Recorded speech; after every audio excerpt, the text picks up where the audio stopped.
क्या आपके साथ कभी ऐसा हुआ है कि आप किसी की फ्लॉलेस इंग्लिश को सुनकर बिल्कुल स्पीचलेस रह गए हों? लाइक आप किसी मीटिंग को अटेंड कर रहे हो या किसी वर्कशॉप या सेमिनार में बैठे हो and someone comes to you and speaks just fantastic English and leaves you spellbound. ऐसी सिचुएशन में आप ऐसा सोच सकते हो, you might also start thinking कि इन लोगों ने ये कॉन्फिडेंस आखिर कहाँ से गेन की होगी। इन्होंने ये खुद को प्रेजेंट करने की स्किल, जो प्रेजेंटेशन स्किल्स जिसे बोलते हैं, ये कहाँ से सीखी होगी। क्या इन्होंने बहुत बढ़िया जगह पर ट्रेनिंग ली है या फिर ये नेचुरल है, इन लोगों की ये स्किल नेचुरल है। अगर आपके मन में भी ये सारे सवाल उठते हैं तो फिर ये वीडियो सिर्फ़ और सिर्फ आपके लिए है। इस वीडियो को पूरा देखें और इसमें बताए हुए टिप्स एंड ट्रिक्स जो मैं अभी आपको बताऊंगी, उन्हें अप्लाई करके, उन्हें फॉलो करके आप अपनी इंग्लिश को, अपनी स्पोकन इंग्लिश को आज से बल्कि अभी इसी वक्त से इम्प्रूव होता हुआ खुद देखें।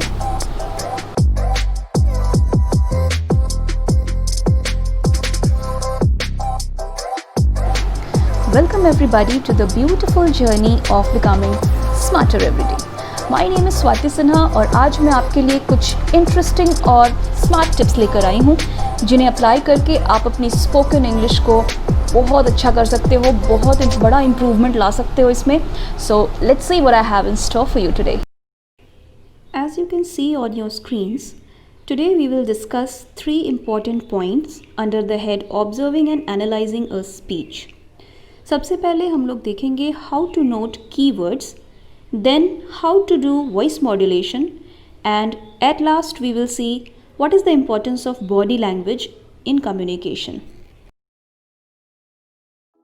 तो हमारी पिछले क्लास में हमने स्पोकन इंग्लिश के फर्स्ट सेगमेंट को कवर किया था, यानी लिसनिंग पार्ट को। आज मैं आपको दूसरा सेगमेंट बताने जा रही हूँ जिसके अभी पॉइंट्स आपने देखे, that is observing and analysing, right. So I hope आप लोगों ने ज़रूर अच्छे अच्छे स्पीकर्स को सुनना शुरू कर दिया होगा, न्यूज़ सुनना शुरू कर दिया होगा, अच्छे अच्छे इंग्लिश चैनल्स या अच्छे अच्छे इंग्लिश वीडियोज़, अच्छे अच्छे इंग्लिश स्पीकर्स को फॉलो करना शुरू कर दिया होगा। सो मैं बताना चाहूँगी कि जैसा कि अभी आप लोगों ने देखा अपनी स्क्रीन पर, मैंने 2-3 पॉइंट्स बताए थे।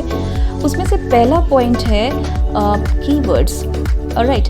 तो अब आप पूछोगे कि ma'am what are these keywords, are these actually vocabulary? तो येस, दीज आर वोकैबुलरी। ये जो कीवर्ड्स मैं आपको बोलने जा रही हूँ, बताने समझाने जा रही हूँ, it's actually part of vocabulary. क्या होता है ना, कभी कभी हम लोग अपनी वोकैबुलरी को इंक्रीज़ करने के लिए, अपनी वोकैबुलरी को और पक्का करने के लिए हम लोग डिक्शनरी में, इधर उधर बुक्स में, मैगजीन्स में, न्यूज़पेपर्स में हम लोग ढूंढते रहते हैं काफ़ी सारे अच्छे अच्छे वर्ड्स, काफ़ी सारे ऐसे वर्ड्स जिन्हें प्रोनाउंस करने में भी अच्छा लगे, जिनका मीनिंग भी, जो मीनिंगफुल भी हो और जो काफ़ी यूज़ में आए, बट हमें मिलती नहीं है। हम लोग काफ़ी सारे वर्ड्स लर्न करते रहते हैं, हमें लगता है कि हमारी वोकैबुलरी बढ़ रही है इससे, बट द थिंग इज़ कभी कभी क्या होता है ना, जब हम अच्छे स्पीकर्स को सुनते हैं उस वक्त हमें काफ़ी सारे ऐसे वर्ड्स मिल जाते हैं जो कभी कभी हम ओवरहियर कर देते हैं, हम सुन करके नहीं ध्यान देते। लेकिन मैं आपको सजेस्ट करूंगी कि आप उन सारे वर्ड्स को ज़रूर ध्यान दें। आप एक छोटी सी डायरी या नोटबुक लेकर के अपने साथ बैठें और हमेशा जब भी आप इन स्पीकर्स को सुनते हो, आप इन कीवर्ड्स को नोट करो, राइट। उन्हें मैं कीवर्ड्स इसलिए कह रही हूँ बिकॉज वो आपको सिर्फ और सिर्फ सुनने से ही मिलेंगे, वो आपको और कहीं नहीं मिलेंगे, ठीक है। आप उनको नोट करो और आप उनका मीनिंग निकालो, ठीक है। आप उनका मीनिंग ढूंढो और उनको प्रैक्टिस में लाने की कोशिश करो, ठीक है। स्पेशली आप उन वर्ड्स को अटेम्प्ट करो जिन्हें बोलने में आप कंफर्टेबल हो, ठीक है। कभी कभी ऐसे कुछ वर्ड्स होते हैं जिनका मीनिंग बहुत अच्छा होता है या जिन्हें यूज़ करना अच्छा होता है, बट वो उन्हें बोलते वक्त हम कंफर्टेबल नहीं होते। तो मैं आपको सजेस्ट करूँगी आप ऐसे वर्ड्स से दूर रहो। आप उनका सिनोनिम, उनका दूसरा ऑप्शन, उनका सब्स्टिट्यूट ढूंढ लो और उस सब्स्टिट्यूट को यूज़ करो, ठीक है। मैं आपको कुछ एग्जाम्पल्स दूंगी, मैं आपको कुछ एग्जाम्पल्स बताऊंगी at the end of this video. तो आप इस वीडियो में बने रहिए एंड तक, ये बहुत ही यूज़फुल वीडियो है आपके लिए आज, ठीक है। तो पहली चीज़ हो गई keywords. Now moving on to the second point which you just saw on your screen. The second point is voice modulation. Yes, so what is voice modulation? See, voice modulation is something जहाँ पर आपको किस तरीके से अपनी voice को उसमें ups and downs, highs and lows आपको कैसे लाने हैं। ये चीज़ भी आपको वाइल लिसनिंग काफ़ी हद तक आप नोटिस कर लेते हो, काफ़ी हद तक आप ये चीज़ें सीख लेते हो। नहीं भी सीख पाओगे तो मैं आपको आज बताती हूँ, आज सिखाती हूँ कि वॉइस मॉड्यूलेशन कैसे करते हैं। आप जब एक एक्सट्रैक्ट या एक छोटा सा कंटेंट, आप कुछ भी किसी भी टॉपिक पर आप किसी से बातें कर रहे हो, ठीक है, इन इंग्लिश, तो आप क्या करो, आप उसमें से कुछ पॉइंट्स ऐसे होंगे जो आप अपने माइंड में तुरंत वो चीज़ आप स्क्रूटनाइज कर सकते हो कि कौन सी चीज़ मेरे लिए इम्पॉर्टेंट है, मुझे किस चीज़ को ज़्यादा स्ट्रेस दे करके बोलना है और कौन सी चीज़ बहुत ही कैजुअल तरीके से बोलनी है। तो वो आपका माइंड इतना स्मार्ट है कि वो खुद ही उसको सेपरेट कर लेता है, खुद ही उसको डिवाइड कर लेता है। तो जब आपके माइंड ने आधा काम कर ही दिया है, आपको सिर्फ उसको बोलना है, उसको प्रेजेंट करना है, राइट। तो क्या करो कि आप अपनी वॉइस को अकॉर्डिंग टू दैट उसी हिसाब से ढाल लो, ठीक है। जिन चीज़ों को आप बड़े ही कैजुअली बोलना चाहते हो उन चीज़ों को आप आराम से नॉर्मली बोलो, और जिन चीज़ों पर आप स्ट्रेस देना चाहते हो, जिन चीज़ों को आप थोड़ा सा ज़्यादा एग्जैगरेट करके बोलना चाहते हो, जिन चीज़ों पर आप जोर देना चाहते हो, जिस चीज़ों आप चाहते हो कि सामने वाला इन चीज़ों को सुने और याद रखे, तो उस चीज़ को आप थोड़ा सा लाउड और थोड़ा सा स्ट्रेस दे करके बोलो।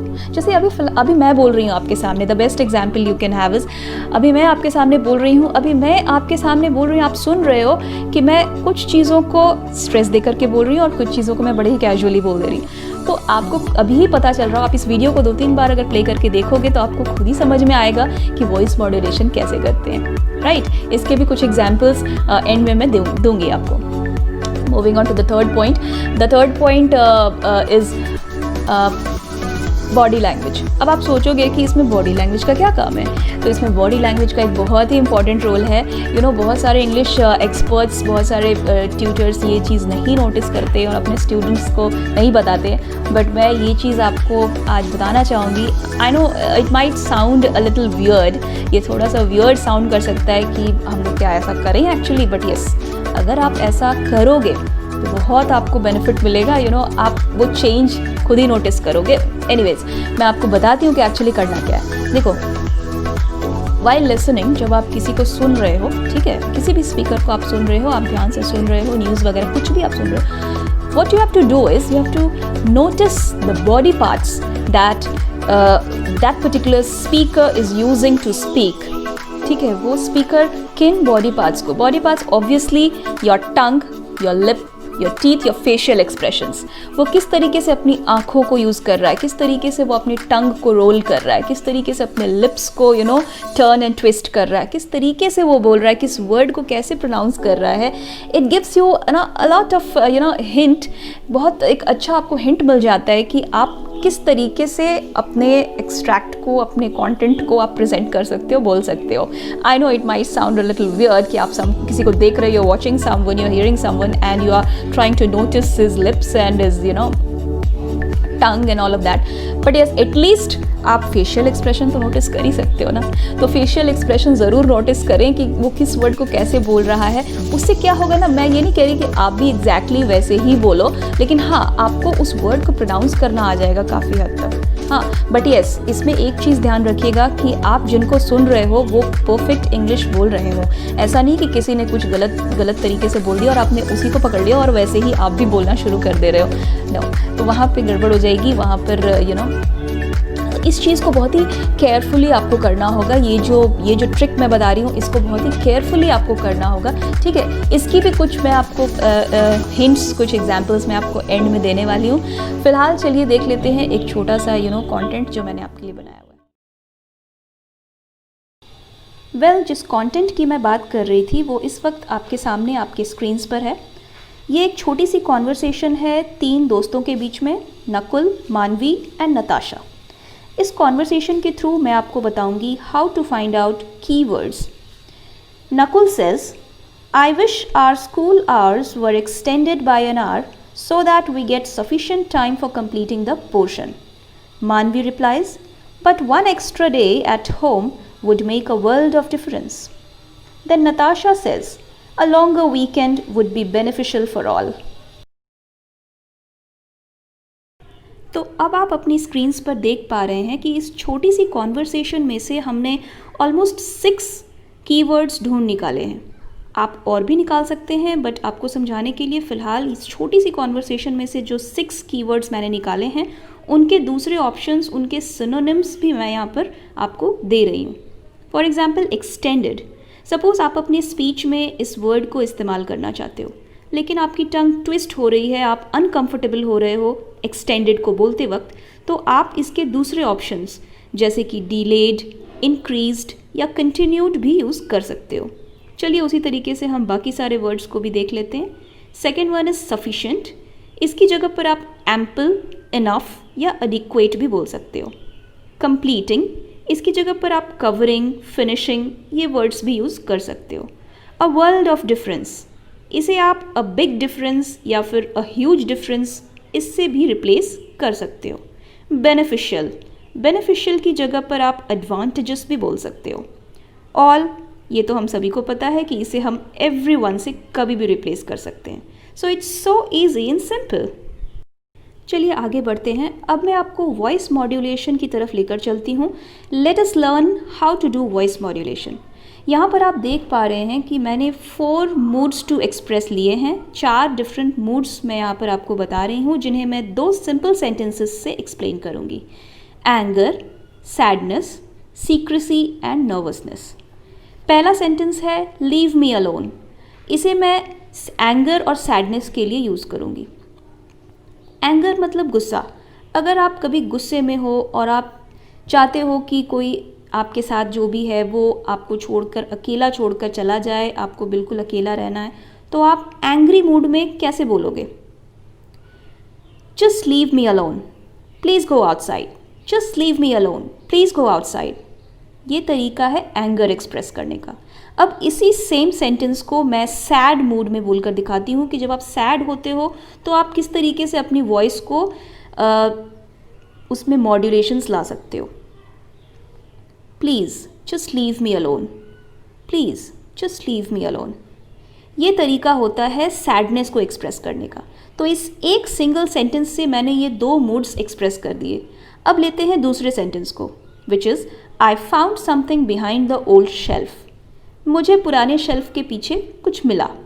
अब इस सेंटेंस को मैं यूज़ करूँगी 2 डिफरेंट मूड्स को एक्सप्रेस करने के लिए, सीक्रेसी एंड नर्वसनेस, राइट। अगर आप कभी सीक्रेटली किसी बात को बोलना चाहते हो तो ऑब्वियसली आप विस्पर करोगे, आप फुसफुसा कर या बुदबुदा कर बोलोगे, राइट। तो इसी सेंटेंस को उस मूड में बोलते हैं, hey I found something behind the old shelf. या फिर आप इसमें इंटरेस्टिंग को ऐड भी कर सकते हो, hey I found something interesting behind the old shelf. Okay, तो आपने ओल्ड शेल्फ के पीछे कुछ इंटरेस्टिंग या कुछ अजीब सा या कुछ ऐसा देख लिया जिसे आप सीक्रेटली किसी के साथ शेयर कर रहे हो, राइट। अब इसी सेम सेंटेंस को मैं नर्वसनेस या इस मूड में बता रही हूँ जैसे मैं डरी हुई हूँ, I am scared, alright. Oh I found something scary behind the old shelf. Oh I found something scary behind the old shelf. तो देखा आपने मेरे आवाज़ की, मेरे वॉइस की पेस, स्पीड देखी आपने? यस, ये तब होता है जब हम स्कैर्ड होते हैं, जब हम नर्वस होते हैं, जब हम डरे हुए होते हैं या हम घबराए हुए होते हैं, राइट। तो इन 4 मूड्स को इन 2 सेंटेंसेस से कितनी आसानी से मैंने आपको समझा दिया, एक्सप्लेन कर दिया। तो ये होता है वॉइस मॉड्यूलेशन। आई होप आपको समझ में काफ़ी हद तक आ गया होगा। आप भी इसी तरीके से और भी सेंटेंसेस ट्राई कीजिए, मैं और भी इस तरीके के सेंटेंसेस आपको देती रहूँगी। तो चलिए अब लास्ट पॉइंट ले लेते हैं, विच इज़ बॉडी लैंग्वेज। जैसा कि मैंने अपनी वीडियो में बताया था कि हमें कुछ बॉडी पार्ट्स को ध्यान देना होता है कि लोग कैसे इन चीज़ों को इस्तेमाल कर रहे हैं बोलने के लिए और सामने वाले की अटेंशन गेन करने के लिए। तो चलिए सबसे पहला पॉइंट देखते हैं जो मैंने यहाँ पर लिखा है, टू स्पीक लिप्स टंग।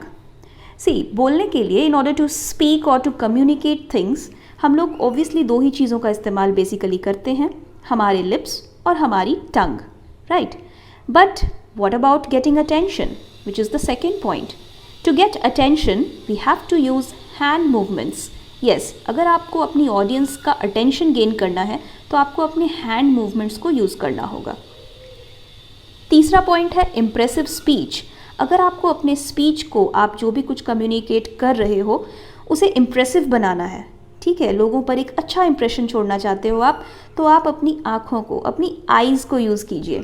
कभी उन्हें बड़ी कीजिए, कभी उन्हें छोटी कीजिए। इस तरीके से आपको अपनी आईज़ को बहुत ही स्मार्टली यूज़ करके एक इम्प्रेसिव स्पीच प्रेजेंट करना होगा।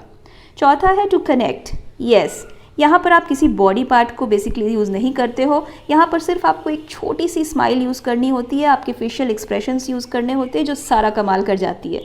So keep smiling. तो वेल आई होप आज का वीडियो आपके लिए यूज़फुल रहा होगा। Please do like, share and comment. आपके मन में कोई भी डाउट्स हो इंग्लिश लैंग्वेज को लेकर, कुछ भी आप पूछना चाहते हो, आप कमेंट सेक्शन में मुझसे ज़रूर पूछिए।